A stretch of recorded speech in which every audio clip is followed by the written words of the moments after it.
자, 오늘 함께 나눌 하나님의 말씀 나누기를 원하는데요. 사무엘상 16장 1절에서 13절 말씀입니다. 좀 긴 본문이긴 하지만 우리가 교독하기를 원하고요. 사무엘상 16장 1절에서 16절 말씀입니다. 저부터 읽겠고 마지막 13절은 우리가 한 목소리로 읽겠습니다. 사무엘상 16장 1절입니다. 여호와께서 사무엘에게 이르시되 내가 이미 사울을 버려 이스라엘 왕이 되지 못하게 하였거늘 내가 그를 위하여 언제까지 슬퍼하겠느냐. 너는 뿔에 기름을 채워 가지고 가라. 내가 너를 베들레헴 사람 이새에게로 보내리니 이는 내가 그의 아들 중에서 한 왕을 보았느니라 하시는지라. 사무엘이 이르되 내가 어찌 갈 수 있으리이까. 사울이 들으면 나를 죽이리이다 하니 여호와께서 이르시되 너는 암송아지를 끌고 가서 말하기를 내가 여호와께 제사를 드리러 왔다 하고 이새를 제사에 청하라. 내가 내게 행할 일을 가르치리니 내가 내게 알게 하는 자에게 나를 위하여 기름을 부을지니라. 사무엘이 여호와의 말씀대로 행하여 베들레헴에 이르되 성읍 장로들이 떨며 그를 영접하여 이르되 평강을 위하여 오시나이까. 이르되 평강을 위함이니라. 내가 여호와께 제사하러 왔으니 스스로 성결하게 하고 와서 나와 함께 제사하자 하고 이새와 그의 아들들을 성결하게 하고 제사에 청하니라. 그들이 오매 사무엘이 엘리압을 보고 마음에 이르기를 여호와의 기름 부르실 자가 과연 주님 옆에 있도다 하였더라. 여호와께서 사무엘에게 이르시되 그의 용모와 키를 보지 말라. 내가 이미 그를 버렸노라. 내가 보는 것은 사람과 같지 아니하니 사람은 외모를 보거니와 나 여호와는 중심을 보느니라 하시더라. 이새가 아비나답을 불러 사무엘 앞을 지나가게 하매 사무엘이 이르되 이도 여호와께서 택하지 아니하셨느니라 하니 이새가 산마로 지나게 하매 사무엘이 이르되 이도 여호와께서 택하지 아니하셨느니라 하니라. 이새가 그의 아들 7을 다 사무엘 앞으로 지나가게 하나 사무엘이 이새에게 이르되 여호와께서 아들을 택하지 아니하셨느니라 하고 또 사무엘이 이새에게 이르되 내 아들들이 다 여기 있느냐. 이새가 이르되 아직 막내가 남았는데 그는 양을 지키나이다. 사무엘이 이새에게 이르되 사람을 보내어 그를 데려오라. 그가 여기 오기까지는 우리가 식사 자리에 앉지 아니하겠노라. 이에 사람을 보내어 그를 데려오매 그의 빛이 붉고 눈이 빼어나고 얼굴이 아름답더라. 여호와께서 이르시되 이가 그니 일어나 기름을 부으라 하시는지라. 함께 읽겠습니다. 사무엘이 기름 뿔병을 가져다가 그의 형제 중에서 그에게 부었더니 이날 이후로 다윗이 여호와의 영에게 크게 감동되니라. 사무엘이 떠나서 라마로 가니라. 아멘. 아유, 긴 본문인데 고생 많으셨습니다. 네, 우리가 지난주에 남성교회 이렇게 분반 시간에 이런 결의를 했습니다. 생동감 있는 교회를 위해서 우리가 뭘 할 수 있을까? 우리 설교 시간에 아멘을 크게 하자. 받은 말씀 앞에 아멘으로 반응하자. 이러면서 막 저희 남성교회 연습도 했었거든요. 오늘 이 자리에서 한번 연습 한번 해볼까요? 제가 아멘 선창하면 여러분도 아멘 따라해 주시기 바랍니다. 아셨죠? 제가 긴장이 돼. 안 하시면 어떡하지? 분위기 썰렁해지면 어떡하지? 너무 긴장이 돼가지고 괜히 했나라는 고민하는데 아멘! 좋습니다. 네, 아주 기대감으로 오늘 설교를 한번 시작해 보도록 하겠습니다. 자, 네, 좋습니다. 그렇다고 아무렇게나 막 계속 아멘, 아멘 하시면 또 제가 네, 오늘 본문 가운데 이렇게 등장하는 다윗은 우리가 너무 잘 알고 있는 인물이죠. 그는 다름 아닌 하나님이 찾으셨던 대표적인 사람이었습니다. 하나님께서는 다윗을 향해 내 마음에 합한 자다라고 이런 칭찬을 하셨는데 성경의 어느 누구도 하나님으로부터 이런 칭찬을 받아본 사람은 없었습니다. 하나님께서 찾으시는 그 사람, 하나님께서 너는 내 마음에 딱 맞는구나. 저도 그런 목사, 그런 사람이 되고 싶습니다. 우리 성도님들은 하나님으로부터 그런 칭찬 받으시는 그런 성도로 세움받고 싶지 않으십니까? 과연 우리가 어떻게 하면 하나님이 찾으시는 그런 사람이 될 수 있을까요? 일단 우리가 먼저 알아야 할 것은 하나님께서 예수님을 이 땅 가운데 왜 보내셨는지를 알아야 합니다. 예수님께서 누가복음에서 이렇게 말씀하시죠. 인자가 온 것은 잃어버린 자를 찾아 구원하려 함이니라. 그렇습니다. 여기서 인자란 말은 하나님의 아들이라는 뜻이고 예수님을 가리키는 거예요. 예수님 왜 오셨다고요? 잃어버린 자, 잃어버린 한 사람을 찾기 위해 이 땅 가운데 오셨다는 거예요. 그런데 이게 다가 아닙니다. 여기서 끝나는 게 아닙니다. 하나님은 예수님을 통해 잃어버린 한 영혼을 찾기 위해 이 땅 가운데 오시기도 했지만 한 걸음 더 나아가서 믿는 자들 가운데에 하나님의 마음에 합한 그 사람을 또한 찾고 계신 거예요. 쉽게 말해서 하나님 마음 가운데 쏙 드는 그 한 사람, 그 사람을 하나님께서는 그 마음 가운데 열망을 가지시고 찾고 계신다는 거죠. 그 대표적인 인물이 바로 오늘 본문 가운데 나오는 다윗입니다. 사실 많은 성도들이 우리가 하나님을 찾는다고 생각하지 하나님께서 우리를 찾는다는 생각 종종 간과할 때가 있습니다. 잃어버린 그 드라크마를 애달픈 마음으로 찾는 그 주인의 마음, 그리고 99마리의 양을 놔두고 잃어버린 한 그 양을 찾으러 갔던 그 목자의 심정으로 이 땅 가운데에 잃어버린 영혼을 예수님께서 찾고 있는 그 마음도 있지만 그 마음만큼이나 믿는 자들 중에서 하나님 마음에 합한 그 사람을 지금 찾고 계신다는 거예요. 그러면 하나님은 왜 다윗을 찾으셨을까요? 두 가지 이유가 있는데요. 사도행전 13장 22절 말씀, 27절 말씀을 함께 읽겠습니다. 자, 시작. 내가 이새의 아들 다윗을 만나니 내 마음에 맞는 사람이니라. 내 뜻을 다 이루리라 하시더니. 아멘. 자, 하나님이 다윗을 찾으셨던 이유는 단순합니다. 다윗이 뭘 잘하기 때문에, 어떤 능력이 출중했기 때문이 아니었어요. 하나님이 다윗을 찾았던 이유는 뭐였죠? 바로 하나님 마음에 들었다. 하나님 마음에 다윗의 마음이 딱 맞았기 때문에 하나님께서는 다윗을 찾으셨던 겁니다. 우리가 회사에서, 학교에서, 또 어떤 모임에서 그 수많은 사람들을 만나고 있지만 그 가운데 내 마음과 딱 맞는 사람, 똑같은 사람 만나본 경험 있으십니까? 별로 없지요. 사실 다들 내 마음 같지가 않습니다. 수많은 사람들과 밥도 먹고 또 운동도 하고 심지어 생사고락을 같이 해도 내 마음에 쏙 드는 그런 사람 한 명 찾기가 너무 힘들거든요. 근데 하나님도 마찬가지세요. 복된 주일, 이 땅에 수많은 사람들이 하나님께 예배를 하고 있지만 하나님은 오늘도 그 마음 가운데에 목마른 사슴이 시냇물을 찾아 헤매는 그 심정으로 한 사람을 찾고 계신데 누구를 찾고 있느냐? 바로 하나님 마음에 쏙 드는 그러한 사람이 있나 없나 엄청 찾고 계신 겁니다. 이 땅에 수만 명의 그리스도인들이 예배한다고는 하는데 다들 자기 마음대로예요. 자기 식대로 예배를 합니다. 예배 가운데 자기는 은혜 받고 자기는 평안한데 근데 정작 예배를 받으시는 우리 주님께서는 우리의 모습을 바라보면서 그 예배의 모습을 바라보면서 썩 마음에 들어 하시지 않는다는 거죠. 왜요? 우리가 올려드리는 예배가 그저 자기 만족, 그냥 형식 가운데 치우쳐져 있기 때문이거든요. 오늘 하나님은 당신 마음에 쏙 드는 그 한 사람을 찾고 계십니다. 왜냐하면 그 한 사람을 통해서 뭘 하시겠대요? 당신의 뜻을 이 땅 가운데 이뤄 가시겠답니다. 사실 하나님은 전지전능하신 분이에요. 모르시는 게 없고 못하시는 게 없다는 뜻입니다. 그래서 모든 것을 스스로 다 이뤄내실 수 있는 분이세요. 근데 이걸 혼자 다 하지 않으시고 그 가운데에 그 과정 속에 우리를 불러 우리를 사용하십니다. 우리를 통해 당신의 뜻을 이뤄 가신다는 거예요. 이게 얼마나 축복입니까? 그러면서 무슨 말씀을 하시냐면 내가 다윗을 만났다, 다윗을 찾았다, 내가 다윗의 마음을 보니까 내 마음과 딱 맞는 사람이야. 내가 이 다윗을 통해서 내가 하고 싶은 거, 이루고 싶은 거 다 이루기를 원한다. 이런 말씀을 하고 계신 거예요. 여기서 우리는 아주 중요한 진리를 하나 발견할 수 있습니다.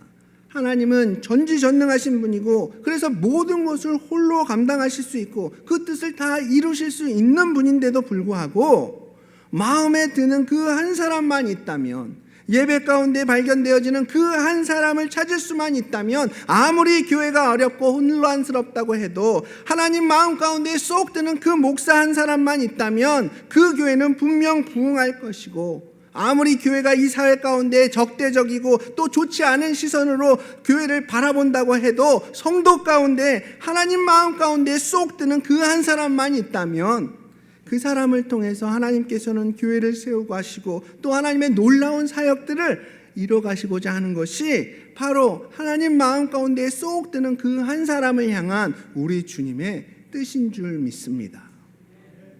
그 한 사람, 오늘 그 한 사람을 우리 주님께서 찾고 계십니다. 이 시간 여러분 스스로 한번 질문해 보시면 좋을 것 같아요. 과연 나는 하나님이 찾으시는 그런 예배자인가? 과연 나라는 사람이 정말 하나님 보시기에 야, 너 진짜 마음에 든다. 내가 너를 그렇게 찾았던 거야. 우리 주님으로부터 우리가 이런 칭찬 한번 받아야 되지 않겠습니까? 그러기에 오늘 본문 가운데 나오는 이 다윗의 삶을 통해서 도대체 하나님이 찾는 사람은 어떤 사람인가 함께 나눠보려고 합니다. 오늘 본문에는 하나님이 다윗을 찾으셨던 두 가지 중요한 이유가 나오는데요. 첫째로 PPT 한번 넘겨주실까요? 하나님은 마음의 중심이 하나님으로 채워진 사람을 찾으십니다. 다윗의 그 마음의 중심을 우리 주님께서는 보셨던 거예요. 자, 오늘 본문이 시작되는 1절 말씀을 보면 그 배경이 쭉 설명되어 있는데요. 우리 1절 말씀을 한 목소리로 읽겠습니다. 자, 시작. 여호와께서 사무엘에게 이르시되 내가 이미 사울을 버려 이스라엘 왕이 되지 못하게 하였거늘 내가 그를 위하여 언제까지 슬퍼하겠느냐? 너는 뿔에 기름을 채워 가지고 가라. 내가 너를 베들레헴 사람 이새에게로 보내리니 이는 내가 그의 아들 중에서 한 왕을 보았느니라 하시는지라. 아멘. 자, 오늘 본문 1절에는 비극적인 소식과 또 기쁜 소식이 이렇게 서로 대조되고 있습니다. 자, 비극적인 소식은 뭐예요? 이스라엘의 초대 왕이었던 사울을 하나님이 버리셨다는 거예요. 누군가는 이 소식에 화가 날지도 모르겠습니다. 아니, 어떻게 하나님이 사울을 버리실 수 있는 겁니까? 왜 버리는 겁니까? 왕으로 세울 때는 언제고 이제 와서 버린단 말인가요? 근데요, 정확하게 말하면 하나님이 사울을 버리신 것이 아니라 사울이 하나님을 버린 거예요. 사울은 하나님을 의지하기보단 자기 자신을 의지했던 사람이고 하나님의 영광을 위하기보다는 자신의 영광을 추구하던 그런 사람이었던 거죠. 그래서 마침내 하나님은 사울을 버리시고 이제 새로운 왕을 세우시려고 하는데 사무엘한테 뭐라고 말씀하시냐? 베들레헴에 이새라는 사람이 있는데 그의 아들 가운데 내가 하는 왕을 보았다라는 말씀을 하세요. 사실 베들레헴은 그 당시 아주 작은 동네였습니다. 서울에 있는 강남, 서초, 논현 이런 부자 동네도 아니었고 정말 강원도 산골짜기에 있는 그런 촌스러운 동네였어요. 별로 좋은 동네가 아니었습니다. 그러나 사무엘은 하나님의 말씀을 따라 베들레헴으로 향하죠. 사무엘이 베들레헴에 온다는 그 소식을 전해지자 온 동네가 난리가 난 겁니다. 사실 그 당시에 사무엘은 모든 백성들의 존경을 한 몸에 받고 있고 정신적 지주 역할을 하는 그런 마지막 사사이자 대제사장이었거든요.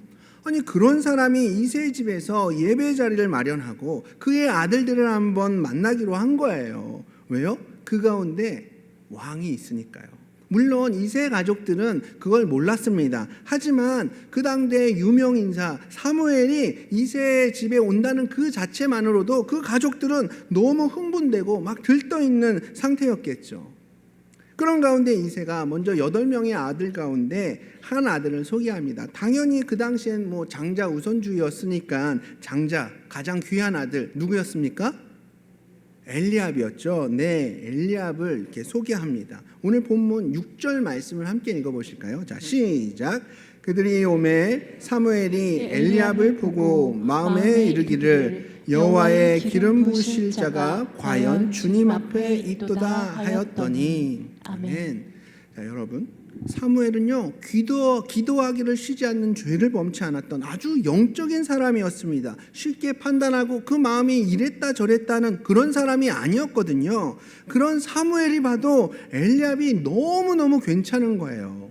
그 용모를 보니까 준수하고 그 키가 얼마나 크던지 보는 순간 하나님께서 이 사람을 세우셨구나 이런 생각이 들었는데 오히려 하나님께서는 이런 사무엘에게 책망을 하십니다. 그러면서 뭐라고 말씀하시냐? 야, 너도 똑같구나.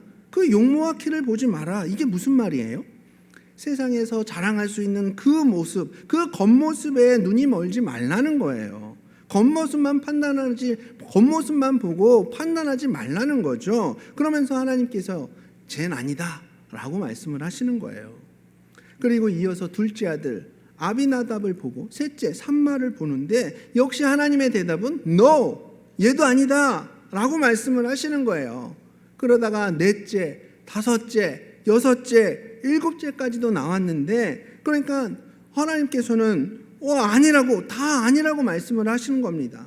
그러니까 사무엘의 마음이 너무나도 답답한 거예요. 아니 분명히 베들레헴에 있는 이새의 아들 중에 한 왕을 보셨다고 하나님께서 분명히 말씀하셨는데 이새의 아들들을 다 봤는데 아니 다 아니라고 하니까 이게 어찌된 영문인지 모르는 거죠. 너무 답답한 거예요.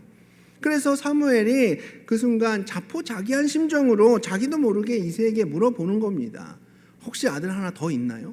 아니 7명의 아들이 있는데 거기에 다 나왔을 거라고 생각을 했지 더 있을 거라고 생각하지 못했던 거예요. 그런데 혹시나 해서 물어본 겁니다. 하나 더 있을지 모르겠다는 생각에. 그랬더니 돌아오는 대답이 뭐예요? 이새가 뭐라고 말합니까? 혀를 차면서 아니 사실 막내가 하나 더 있긴 한데 걘 지금 밖에서 양을 치고 있습니다. 이런 대답을 하는 거예요. 오늘 본문을 보면 이새는 다윗을 말하면서 다윗이라는 그 이름조차 부르지도 않습니다. 뭐라고 말하고 있죠? 막내라고 부르고 있잖아요. 표현하잖아요. 여기서 이 막내라는 것은 지금 우리 문화 속에서의 막내를 떠오르시면 안 되는 거예요. 우린 지금 어떻습니까? 막내라고 하면 뭐 집안의 귀염둥이, 엄마, 아빠, 형, 누나의 사랑을 독차지하는 그런 사랑스러운 막둥이, 뭐 이런 느낌이 막내라는 개념이잖아요. PPT 한번 넘겨주시겠어요? 근데 그 당시 막내는 그런 존재가 아니었어요. 지금과는 전혀 다른 의미로 쓰였던 단어입니다.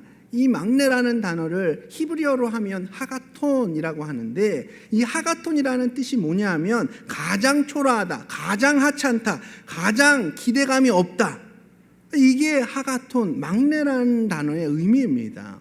심지어 어떤 신학자는 이 하가톤을 어떻게 번역하냐? 찌꺼기 같은 존재라고 번역을 하는 거예요. 그런데 이 하가톤이라는 말을 지금 누가 누구에게 쓰고 있는 겁니까? 아버지 이새가 아들 다윗에게 지칭하는 말로 하가톤, 이 초라한 놈, 이 쓰레기 같은 놈, 이 찌꺼기 같은 놈, 이 기대감도 없는 놈, 지금 이러고 있는 겁니다. 이게 말이 됩니까? 아버지가 아들한테? 지금 이게 뭘 말해주는 겁니까? 다윗이 지금 21세기를 살아가는 우리 그리스도인들에게나 위대한 왕, 하나님의 사람, 하나님과 마음이 합한 자, 이런 칭찬받는 사람이었지 정작 이 소년 다윗은 가정에서 무시천대에 익숙한 정말 하찮은 아이에 불과했던 거예요. 아니 인정은커녕 아버지와 형들로부터 이렇게 무시받고 외면받고 아니 차별을 어느 정도나 받았냐 하면 오늘 본문을 보십시오. 그 당시 민족의 지도자 정말 유명 인사인 그 모든 사람의 존경을 한 몸에 받고 있는 그 사무엘이라는 사람이 그 위대한 사람이 우리 집에 와서 아들들을 좀 보자고 하는데 그 중요한 자리에 다른 7명의 아들들은 다 목욕시키고 새 옷 입히고 어떻게 해서든지 그 사무엘 눈에 한번 띄게 하려고 별짓 다 했는데 정작 막내 다윗에게는 넌 그 자리에 올 필요도 없다.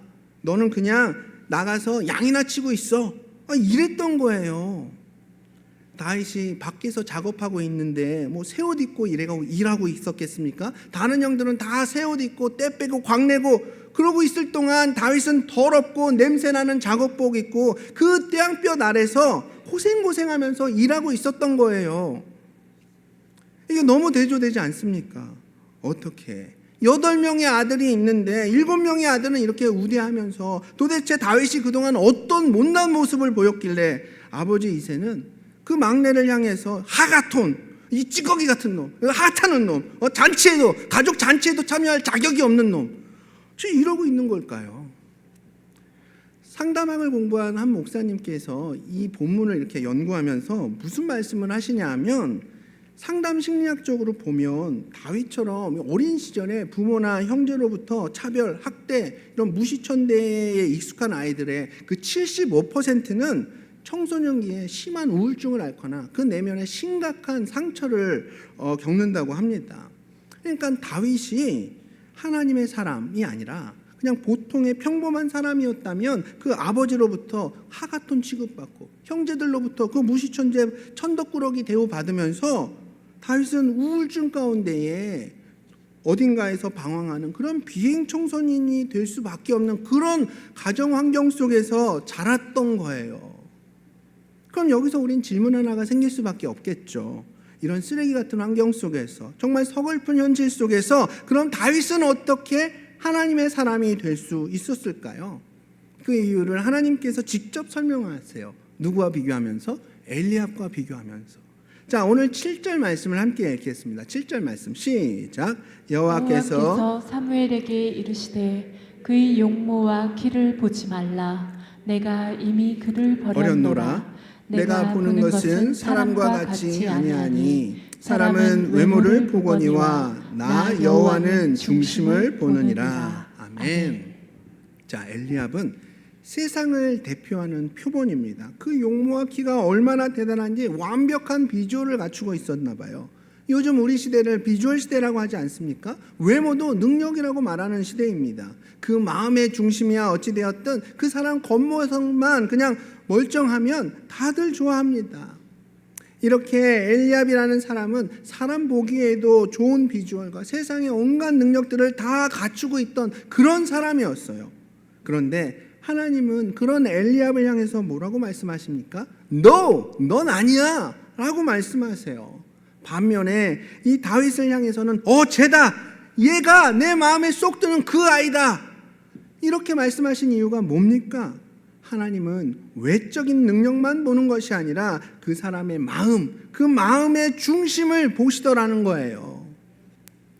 그럼 도대체 다윗의 마음의 중심이 어땠길래 하나님께서는 엘리압과 같은 그 세상에 수많은 능력자들이 있음에도 불구하고 이 어리고 비천한 목동 출신의 다윗을 택하시고 그 모습을 보며 내 마음에 쏙 든 사람이라고 이렇게 불러주시는 걸까요?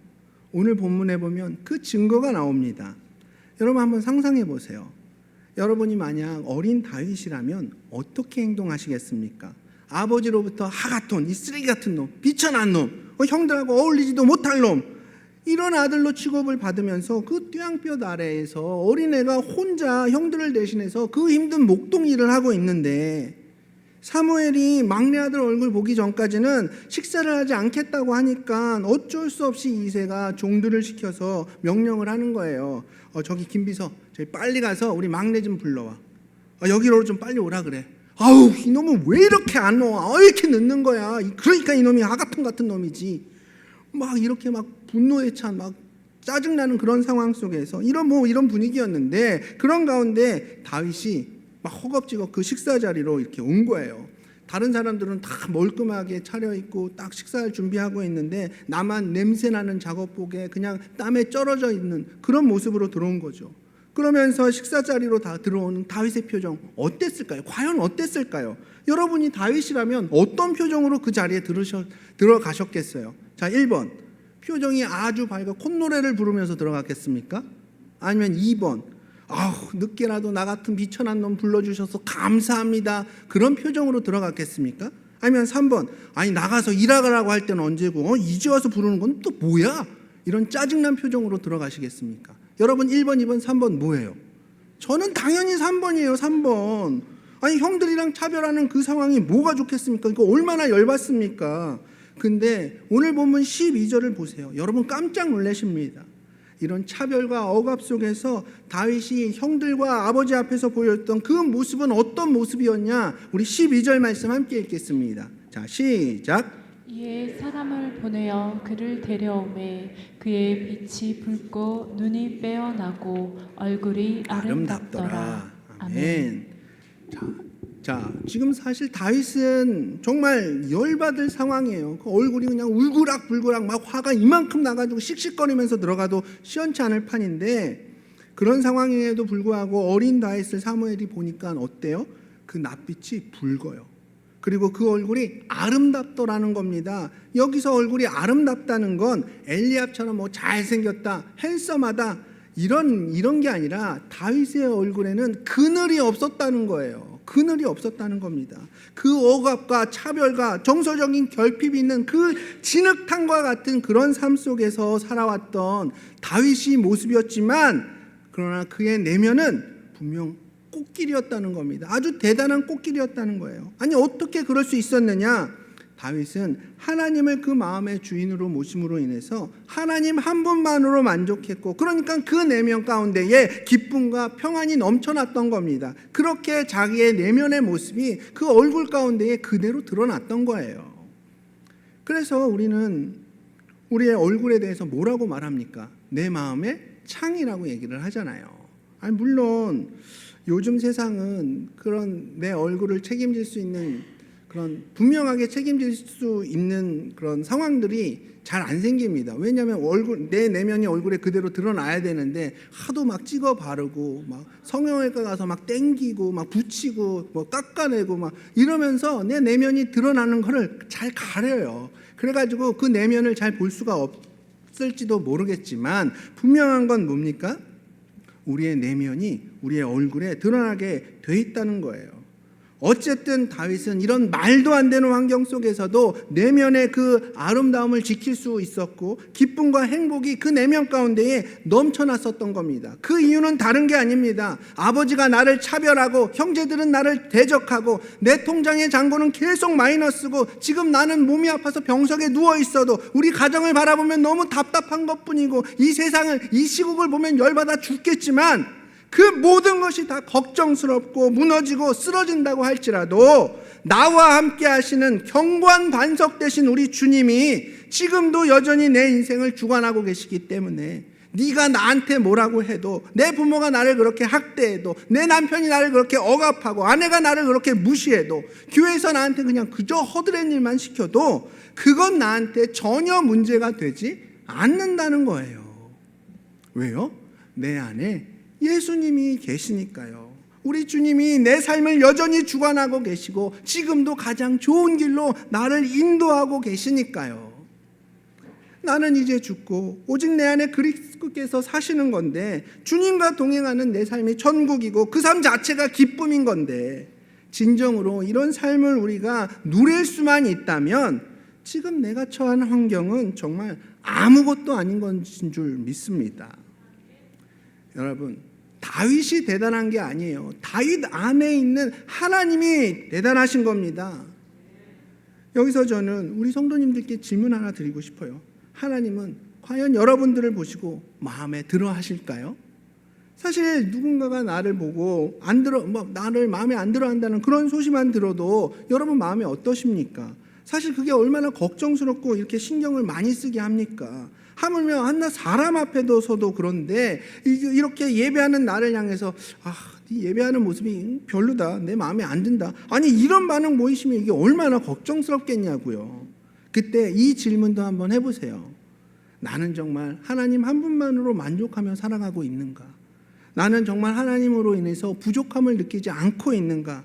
이 질문에 예스라고 여러분 대답하실 수 있다면, 그러면 하나님이 여러분에 대해서 마음에 들어 하실 거예요. 너 내 마음에 합한 자구나, 이렇게 칭찬하실 거예요. 그런데 뭔가 내 마음 가운데 늘 부족함이 많다? 하나님이 아닌 다른 것도 나한테는 너무너무 소중하다? 이것도 저것도 없으면 난 절대 못 살 것 같다? 혹시 여러분 가운데에 이런 마음이 드시는 분 계시다면 정말 죄송한 말씀이지만 하나님께서 여러분의 모습을 보면서 너무 안타까워 하실 거예요. 물론 여기서 여러분 오해하지는 마십시오. 다윗이 하나님의 마음에 들었던 그 이유는 그가 항상 훌륭하고 항상 인정받을 만한 그런 완벽한 믿음을 가지고 있었기 때문은 아니에요. 어떻게 사람이 한결같이 다른 이의 마음에 항상 들 수만 있겠습니까? 여러분, 왜 남의 집 남편이 더 좋아 보이는 줄 아십니까? 왜 부부관계가 어려운지 아십니까? 아니, 남들과는 그렇게 좋은 관계를 잘 맺으면서 잘 유지하면서 왜 부부관계는 이렇게 힘든지 아십니까? 오래 사니까 그런 거예요. 오래 사니까. 오랫동안 같이 있으니까 그런 거죠. 그냥 가끔씩만 교회 안에서 일주일에 한 번씩만 보잖아요. 그 사람만큼 좋은 사람이 또 없습니다. 강단에 서 있는 정 목사만 보더라도 여러분, 이만한 남편감 어디서 찾을 수 있겠습니까? 비웃지 마세요. 당신은 남자잖아요. 여자들이 보면 또 다르다니까. 헐?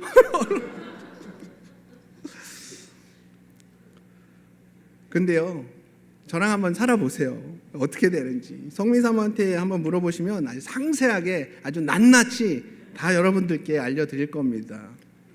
어떤 누구도, 하나님의 마음에 쏙 든 이 다윗도 항상 그랬던 건 아니에요. 여러분, 다윗의 인생의 여정을 잘 아시지 않습니까? 사실 다윗은요, 사울보다도 더 질이 나빴던 사람이에요. 세상에 부하의 아내와 이렇게 동침을 했고, 그 아내가 임신을 하게 되니까 어떻게든 남편한테 다시 뒤집어 씌우려고 함정을 팠는데, 그 충성스러운 우리아는 아내와 동침하지 않습니다. 이렇게 되니까 다윗이 어떻게 해요? 가장 위험하고 살벌한 전장터에 그 우리아를, 그 남편을 제일 선방에 보내서 결국 전사하게 만들지 않습니까? 간통, 거짓말, 살인, 교사, 이거 사울보다 더 나쁜 놈 아닙니까? 이 정도면 왕하면 안 되죠. 이런 나쁜 사람이 어떻게 왕을 할 수 있는 겁니까? 그런데 하나님은 다윗을 향해서 마지막까지 뭐라고 말씀하십니까? 너는 내 마음에 합한 사람이다. 어떻게 그럴 수 있었을까요? 바로 여기에 또 해답이 있습니다. 하나님께서는 다윗의 무엇을 주목하셨을까요? 우리 오늘 보면 13절 말씀을 함께 읽겠습니다. 13절 시작. 사무엘이 기름 뿔병을 가져다가 그의 형제 중에서 그에게 부었더니 이날 이후로 다윗이 여호와의 영에게 크게 감동되니라. 사무엘이 떠나서 라마로 가니라. 아멘. 자, PPT 넘겨주시고요. 하나님은 어떤 사람을 찾으시냐? 계속해서 성령 충만함을 이뤄가는 사람을 찾으십니다. 하나님은 다윗의 그 성령 충만함을 보셨어요. 한 번만 더 넘겨주시겠어요? 자, 오늘 보면 13절을 보면 사무엘이 다윗에게 이렇게 기름 부으면서 왕을 세우는 이 장면이 나오는데, 그 기름 붓는 순간부터 다윗이 어때요? 성령에게 크게 감동되었다고 오늘 본문은 이렇게 말하고 있거든요. 그런데 이 크게라는 부분을 새 번역은 계속이라고 이렇게 번역을 하고 있습니다. 그러니까 이 크게보다는 계속으로 번역하는 게 더 좋은 번역인 것 같아요. 이게 중요합니다. 계속 감동했다. 이게 포인트예요. 다윗이 어떤 상황에 있든지 상관이 없습니다. 다윗의 믿음은 좋을 때도 있었고 그의 믿음은 나락으로 떨어질 때도 있었습니다. 하지만 하나님은 그런 다윗을 성령님을 통해 계속 감동시키고 붙잡아 주셨어요. 여기서 감동되었다는 게 무슨 뜻이냐 하면, 우리가 뭐 어떤 소설 읽고 감동받았어, 마음 가운데 찡함이 있어, 울림이 있어, 이런 감동이 아니에요. 여기서 감동이 되었다라는 건 무슨 뜻이냐? 강하게 붙잡다, 강하게 휘감다, 놓지 않는다, 이런 의미가 바로 감동했다는 의미거든요. 그러니까 성령 하나님께서 다윗이 기름 붓는 그 기름 부음을 받는 그 순간부터 다윗을 감동시켰다? 이건 성령께서 다윗을 강하게 붙들고 계셨다는 거예요. 강하게 휘감아 안아주셨다는 뜻입니다. 이것이 바로 흠 많고 탈 많던 다윗이 하나님 앞에 마지막까지 부름받고 끝까지 쓰임받을 수 있었던 이유인 거예요. 다윗이 아닌 다른 누구라도, 다윗이 아닌 어떤 사람이라도 성령님이 그 안에 함께하고 함께 계신다면 하나님 마음에 합한 자가 될 수 있다는 겁니다. 반대로 성령님께서 우리 손과 발을 붙잡아 주시지 않으면 우리는 한순간도 하나님 마음 가운데 들 수가 없다는 거예요. 여기서 중요한 건 뭐예요? 계속 성령 충만해야 된다는 거죠. 물론 순간적으로 우리가 며칠 동안은 성령 충만의 그런 흉내 낼 수 있습니다.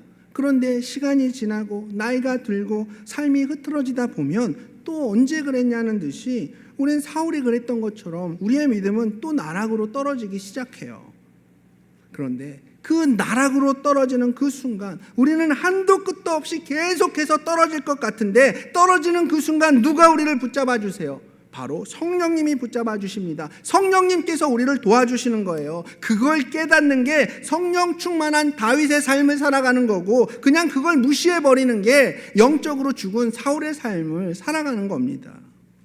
베드로가 물 위를 어떻게 걸었습니까? 베드로가 자기 힘을 써서 한 발이 떨어지려고 다시 또 올리고, 다시 떨어지려고 또 올리고, 그렇게 해서 서 있었어요. 물 위를 걸었습니까? 절대 아니죠.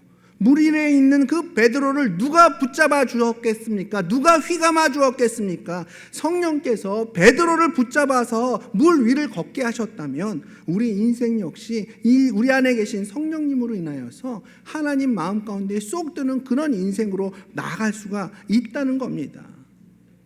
그런데 성령님께서 우리를 붙잡아 주시지 않는다면 이건 안 되는 거예요. 성령이 없으면 우리는 그냥 추락하는 겁니다. 성령이 없으면 우리는 그냥 끝인 겁니다. PPT 한번 넘겨주세요. 지난 2016년 11월 29일에 일어났던 비행기 사고입니다. 브라질에 사페코 NC라는 축구팀이 있는데, 이 축구팀 선수들을 실은 77명을 태운 이 비행기가 추락을 하면서 5명 빼고 72명이 사망한 그런 안타까운 사건이 있었습니다. 그 당시 브라질 국민들은 이 참혹한 상황 속에서 그 어떤 때보다 가슴 아파했었는데, 왜 그런가 했더니 이 브라질 사람들은 이 사페코엔스 이 팀을 너무너무 사랑했었대요. 사실 이 팀은 4부 리그를 전정하던 그냥 어정쩡한 팀이었거든요.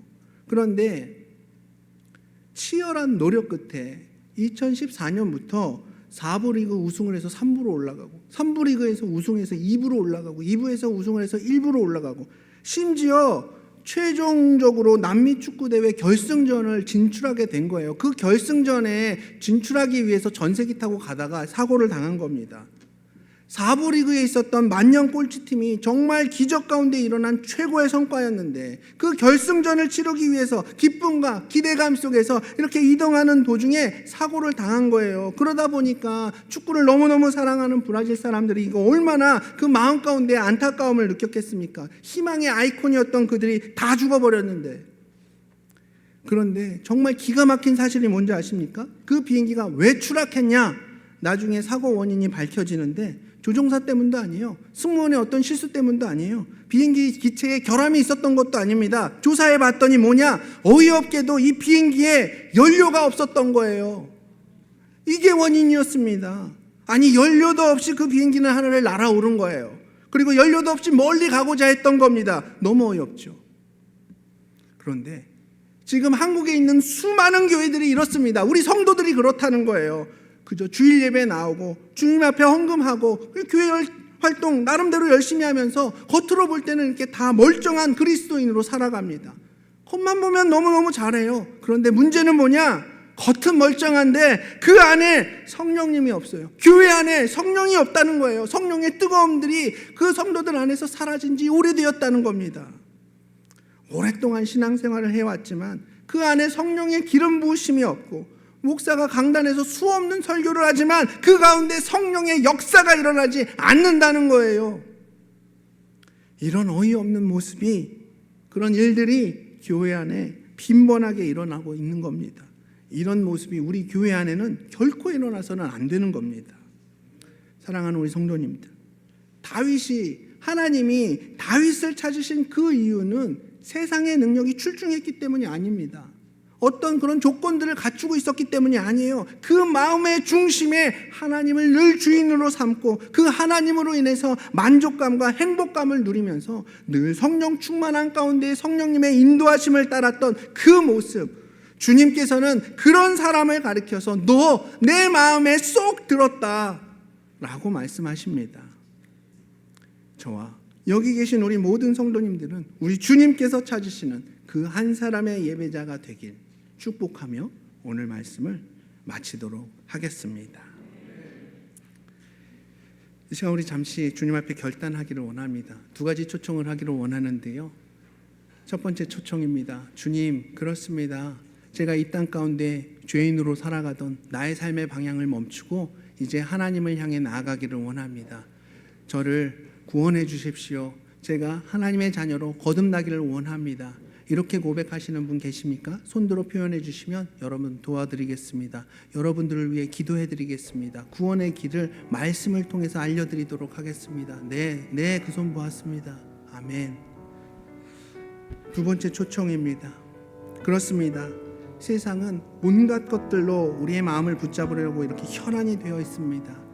눈에 보이는 것을 쫓아가며 그것이 전부라고 여기며 죄 가운데 살아가고 있음을 우리 주님 앞에 지금 고백하기를 원합니다. 이런 환경 속에서 우리의 마음의 중심을 다윗처럼 지킨다는 것은 이건 우리 힘으로는 불가능한 겁니다. 그러기에 성령님이 우리 안에 내주하고 함께 하시는 겁니다.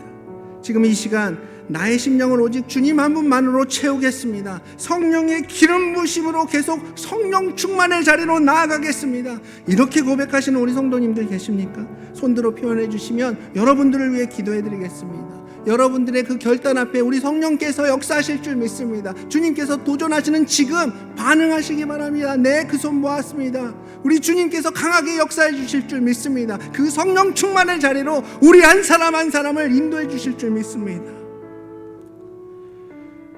그렇습니다. 주님, 아무리 세상 사람들이 나를 다 찾는다고 해도 우리가 세상 따르는 그런 인생이 아니라 주님 한 분 따르기를 원합니다. 주님이 나를 찾기를 원하시고 주님 그 마음에 쏙 드는 그런 한 사람이 되기로 결단하며 나아갑니다. 주님, 이 믿음의 결단을 기쁘게 받아주십시오.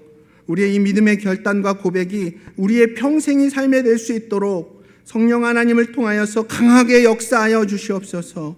여기에 모인 성도들 가운데에 주님 함께하여 주시고 모든 지체들이 오직 성령의 사람으로 성령 충만의 자리로 나아갈 수 있는 그런 한 사람 한 사람 될 수 있도록 주님 우리를 세워 주시옵소서. 이 모든 말씀 살아계신 예수님 이름으로 기도드렸습니다. 아멘. 우리 오랜 시간 앉아 계셨는데요, 우리 일어나셔서 찬양하시고 받은 말씀 앞에 결단하는 이 시간 되기를 원합니다.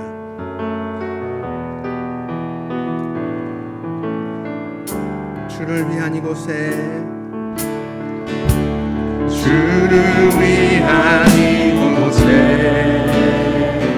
예배하는 자들 중에 그가 잔등이 없어 주님께서 슬퍼하시 주님이 찾으시는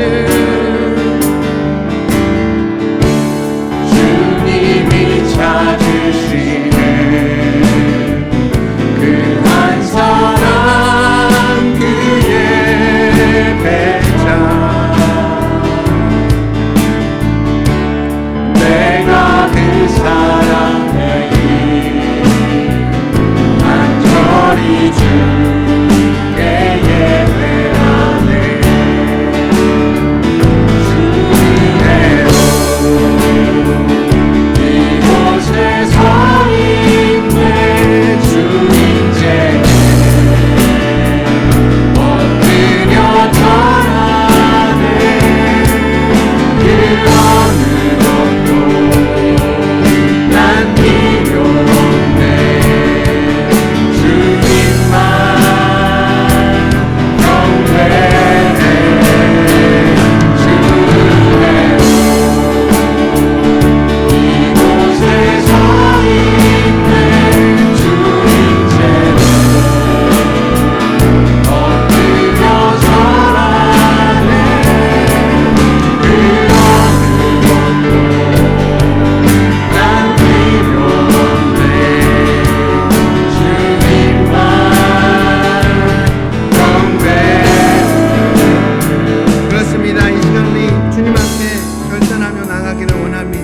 나의 마음의 중심이 오직 예수 그리스도 한 분만으로 채워지는 이 시간 되기를 원합니다. 우리 주님 한 분만으로 만족하는 나의 삶이 되어지기를 원합니다. 주님, 나의 심령 가운데에 강하게 역사하여 주시옵소서. 공허한 나의 심령 가운데에 성령의 기름 부어 주시옵소서. 이 성령 충만의 삶을 살아갈 수 있도록 우리를 붙들어 주시옵소서. 우리 주님 앞에 기도하며 나가겠습니다. 주님, 우리와 함께하여 주시는, 우리를 구원해 주시는 주님으로 인하여 주셔서 감사하며 나갑니다. 이 예배 가운데 우리를 주님의 예배자로 세워주시고 주님께서 찾으시는 그 한 사람의 예배자가 내가 되길 원하오니 주님 역사하여 주시옵소서. 우리의 심령이 세상 다른 무엇들로 채워지는 것이 아니라 오직 예수 그리스도 한 분만으로 채워지게 하시고 세상의 그런 억압과 역사와 무시와 전대 가운데에 오직 예수 그리스도로 승리하는 모든 성도들 되기를 소망하오니 그 안에 성령께서 빛나주시고 그 안에 성령께서 역사하여 주시고 우리 한 사람 한 사람이 성령의 사람으로 거듭날 수 있도록 주여 역사하여 주시옵소서. 우리 심령 가운데 강하게 역사하시는 그 충만함을 주구하며 나가오니 주님 우리를 붙들어 주실 때에 우리가 하나님의 사역을 감당하며 이 교회를 함께 세워가며 주님의 마음을 시원케 하는 그런 교회로 세워질 수 있도록 주님 역사하여 주시옵소서. 나의 부족함과 나의 염려와 나의 걱정들이 나의 삶을 뒤엎는 것이 아니라 오직 주님 한 분만이 나의 삶을 주관하고 계심을 믿고 나아가는 우리 믿음의 성도들로 우리 한 사람 한 사람을 붙들어 주시옵소서.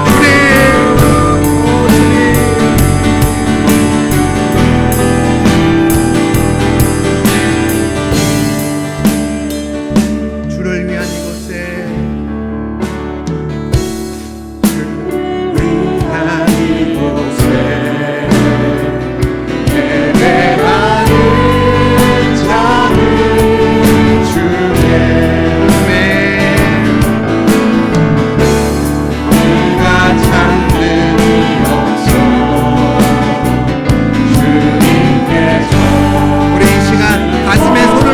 고백하겠습니다. 주님이 찾으시는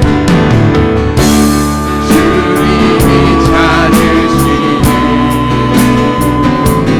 한 사람 그의 배자 내가 그 사람 되기 내가 그 사람 되기 간절히 주께 예배하네 주의로 이곳에서 있네 주님께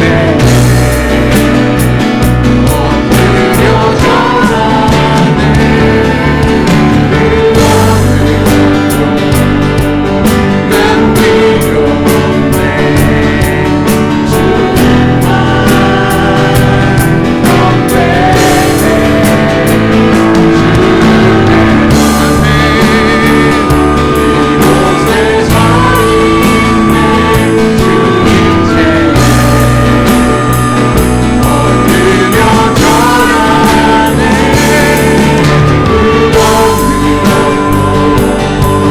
난 필요 없네 주님만